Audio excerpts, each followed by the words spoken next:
Assalamualaikum warahmatullahi wabarakatuh. Kami dari kelompok 8 akan mempresentasikan makalah kami yang berjudul Hubungan Akidah dengan Akhlak. Perkenalkan, nama saya Teguh Dutomo sebagai moderator sekaligus pemateri. Di samping saya Ade Rabiatul Hadramia sebagai pemateri pertama, dan di samping saya Eka Nurhidayati sebagai pemateri kedua. Bismillahirrahmanirrahim. Puji dan syukur kita panjatkan kehadirat Allah Subhanahu wa taala. Atas berkat dan rahmatnya lah kita dapat menyelesaikan makalah ini dengan waktu yang telah ditentukan, dan tidak lupa kita kirimkan salawat serta salam kepada Nabi junjungan kita, Nabi Muhammad SAW. Kami menyadari dalam makalah yang kami buat masih banyak kesalahan dan kekurangan dalam segi tulisan maupun kata. Oleh karena itu, kami mohon saran dan kritiknya demi kesempurnaan makalah ini untuk ilmu kami. Semoga makalah yang kami buat ini dapat bermanfaat bagi kita semua untuk kedepannya. Semoga Allah Subhanahu wa taala membalas kebaikan kalian semua. Semoga makalah ini dapat bermanfaat bagi semua pihak. Amin.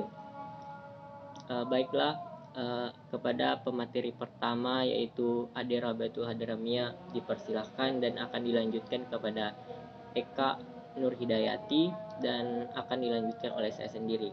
Terima kasih. Assalamualaikum warahmatullahi wabarakatuh. Perkenalkan, nama saya Ade Rabiatul Hadramia dengan NIM 90500121021. Di sini saya akan membahas tentang makna akidah dan akhlak. Kata dari berasal bahasa secara akidah, makna berarti yang ikatan atau perjanjian. Para ulama memberi pengertian akidah sebagai berikut. Artinya, sesuatu yang terikat kepadanya hati dan hati nurani. Dalam Al-Quran, kata akidah sering disebutkan antara lain di dalam surah Al-Maidah ayat 1. Artinya, wahai orang-orang yang beriman, penuhilah akad-akad itu. Adapun yang dimaksud akidah adalah janji atau keyakinan kepada Allah Subhanahu wa taala. Nah, menurut istilah, akidah adalah suatu pokok atau dasar keyakinan yang harus dipegang oleh orang yang mempercayainya. Secara umum, akidah dapat digunakan oleh ajaran Islam ataupun akidah di luar Islam, sehingga ada istilah akidah Islam, akidah Nasrani, akidah Yahudi, dan akidah-akidah lainnya. Dengan begitu, kita juga bisa disimpulkan ada akidah yang benar atau lurus dan ada akidah yang sesat atau salah.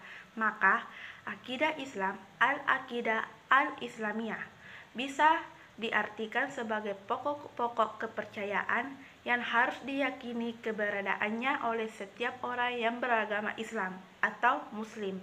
Ketika seseorang berakidah Islam, maka pondasi awal untuk membangun akidah atau keyakinan adalah keyakinan terhadap Allah sebagai Tuhan yang wajib disembah, Maha Esa, pencipta dan mengatur alam semesta, serta zat gaib yang merupakan sumber dari segala hal, termasuk juga kewajiban menjalankan aturan-aturannya dalam segala aspek kehidupan baik yang berhubungan dengan ibadah ataupun muamalah yang erat hubungannya dengan interaksi dengan sesama makhluk.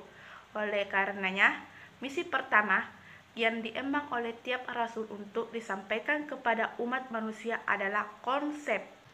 Oleh karenanya, misi pertama yang diemban oleh tiap rasul untuk disampaikan kepada umat manusia adalah konsep ketuhanan ini, sebagaimana firman Allah Subhanahu wa taala dalam Quran surah An-Nahl 36 sebagai berikut.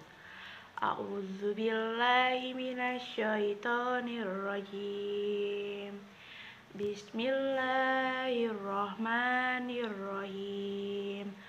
Walaqad ba'asna fi kulli ummatin rasulan inikbudullah wahtanibu taguta فمنهم من هدى الله ومنهم من خلقت عليه صلالة فسيروا في الأرض فانظروا كيف كان عاقبة المكذبين. Dan sungguh, kami telah mengutus seorang Rasul untuk setiap umat untuk menyerukan, sembahlah Allah dan jauhilah tagut. Kemudian di antara mereka ada yang diberi petunjuk oleh Allah dan ada pula yang tetap dalam kesesatan. Maka berjalanlah kamu di bumi dan perhatikanlah bagaimana kesudahan orang yang mendustakan Rasul-Rasul. Quran Surah An-Nahl 36. Makna akhlak adalah perilaku seseorang yang sudah menjadi kebiasaannya, dan kebiasaan atau tabiat tersebut selalu terjelma dalam perbuatannya secara lahir. Pada umumnya, sifat atau perbuatan yang lahir tersebut akan mempengaruhi batin seseorang. Akhlak juga dapat dipahami sebagai prinsip dan landasan atau metode yang ditentukan oleh wahyu untuk mengatur seluruh perilaku atau hubungan antara seseorang dengan orang lain, sehingga tujuan kewujudannya di dunia dapat dicapai dengan sempurna. Sedangkan moral berasal dari perkataan Yunani, yaitu mores, dan jamak dari kata tersebut adalah mors, yang memberi makna adat atau kebiasaan. Ini merupakan sebuah ungkapan umum yang boleh saja diterima oleh sekelompok masyarakat. Apakah moral itu baik atau buruk? Dengan kata lain, dapat dikatakan bahwa moral adalah tingkah laku yang ditentukan oleh etika, apakah baik atau buruk. Yang baik adalah sesuatu yang benar-benar diketahui oleh etika bahwa itu baik. Jadi, moral itu adalah kode tingkah laku yang tersendiri dari nilai adat dan aspirasi yang telah diterima oleh suatu masyarakat terhadap suatu tingkah laku baik atau jahat yang menentukan kehidupan individu atau masyarakat. Bismillahirrahmanirrahim. Assalamualaikum warahmatullahi wabarakatuh. Perkenalkan, nama saya Evan Hidayati, NIM 9051211015. Saya di sini sebagai pemateri yang kedua. Saya akan menjelaskan tentang hubungan akidah dan akhlak. Akidah merupakan bentuk keyakinan yang fundamental yang harus dimiliki oleh seorang muslim. Hubungan akidah dengan akhlak tidak dapat dipisahkan karena keduanya bagaikan satu pohon. Akidah laksana akhlak, sedangkan batang, ranting, daun, dan buah laksana akhlak. Untuk itu, pohon akan mudah tumbang. Apabila akarnya rapuh secara filosofis, akidah dan akhlak laksana buah bangunan.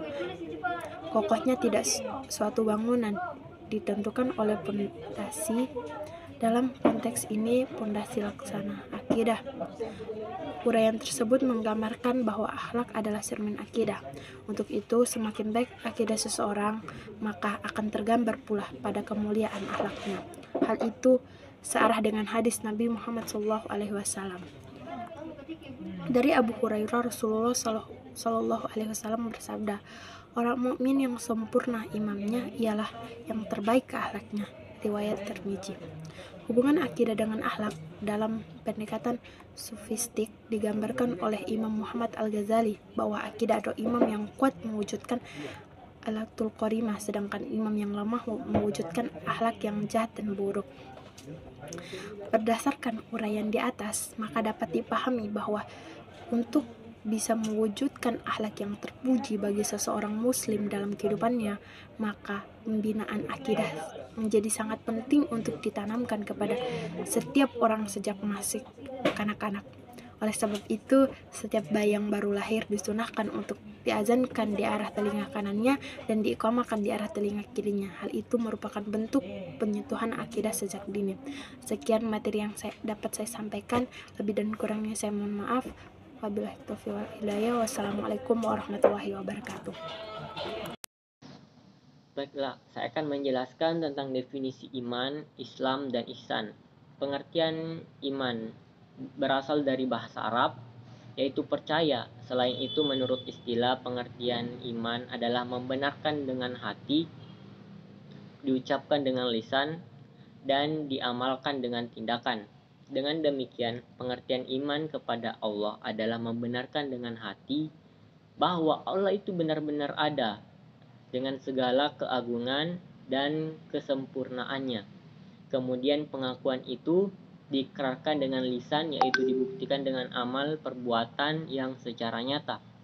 Jadi ketika seseorang dapat dikatakan sebagai mukmin, orang yang beriman yang sempurna apabila memenuhi 3 unsur keimanan yang di atas, yaitu iman, ihsan, dan Islam. Dan apabila seseorang mengakui dengan batinnya tentang keberadaan Allah Subhanahu wa taala, kemudian dia ikrarkan dengan lisan dan dibuktikan dengan amal perbuatan. Sebab ketiga unsur keimanan tersebut merupakan satu kesatuan yang utuh dan tidak dapat dipisahkan. Pengertian Islam dari secara etimologi atau secara bahasa berarti tunduk, patuh, dan berserah diri. Adapun menurut terminologi, apabila dimutlatkan berada pada 2 pengertian. Yang pertama, apabila disebutkan sendiri tanpa diiringi dengan kata iman, maka pengertian Islam mencakup seluruh agama, baik ushul maupun furu', juga seluruh masalah akidah, ibadah, dan perbuatan. Kedua, apabila kata Islam disebut bersamaan dengan kata iman, maka yang dimaksud Islam adalah perkataan dan amal-amal lahiriah yang dengannya terjaga diri dan hartanya, baik dia meyakini Islam atau tidak, sedangkan kata iman berkaitan dengan amal hati.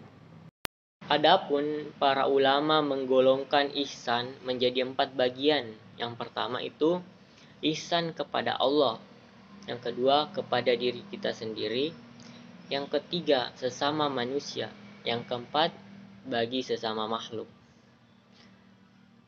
Al-Ghazali memberikan pendapat bahwa orang yang mau berhubungan langsung dengan Allah maka harus terlebih dahulu memperbaiki hubungannya dengan sesama manusia. Untuk mengenal Allah Subhanahu wa taala, maka sebelumnya perlu mengenal diri sendiri. Karena pada diri sendiri setiap manusia ada unsur ketuhanan. Sedangkan cara untuk mengenal diri adalah dengan mengetahui proses kejadian manusia itu sendiri. Ihsan berasal dari bahasa Arab, yaitu ahsan yuhsinu ihsanan, yang artinya berbaikan atau berbuat baik, dan pelakunya disebut muhsin.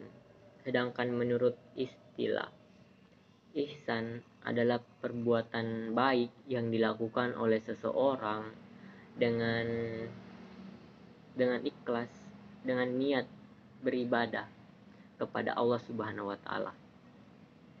Islam atau kebaikan tertinggi adalah seperti yang dikatakan sabda Rasulullah Shallallahu alaihi wasallam, ihsan hendaknya kamu beribadah kepada Allah Subhanahu wa taala seolah-olah kamu melihatnya, dan jika kamu tidak dapat melihatnya, sesungguhnya dia melihat kamu.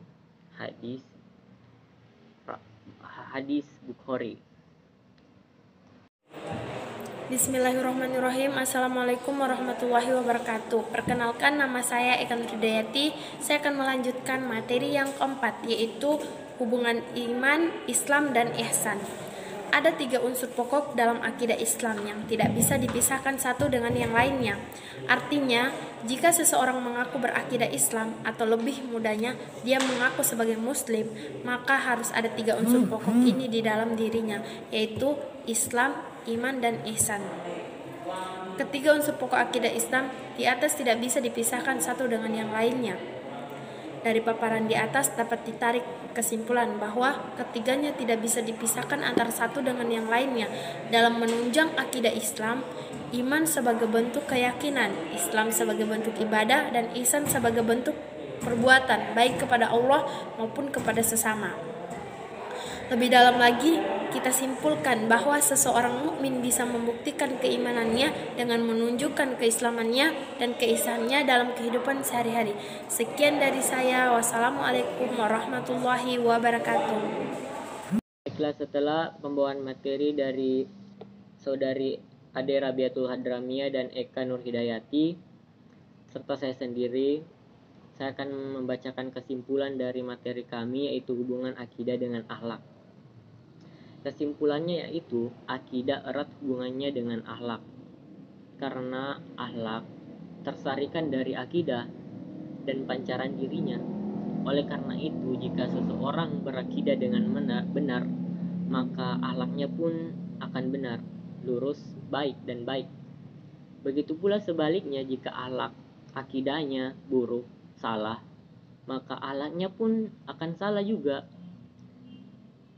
Akhlak adalah segenap perbuatan baik dari seorang mukallaf, baik hubungannya dengan Allah, sesama manusia, maupun lingkungan hidupnya. Akidah merupakan landasan dan dasar pijakan untuk semua perbuatan. Berbagai amal perbuatan tersebut akan memiliki nilai ibadah dan terkontrol dari berbagai penyimpangan jika diimbangi dengan keyakinan akidah yang kuat. Oleh sebab itu, keduanya tidak dapat dipisahkan, seperti halnya antara jiwa dan raga manusia.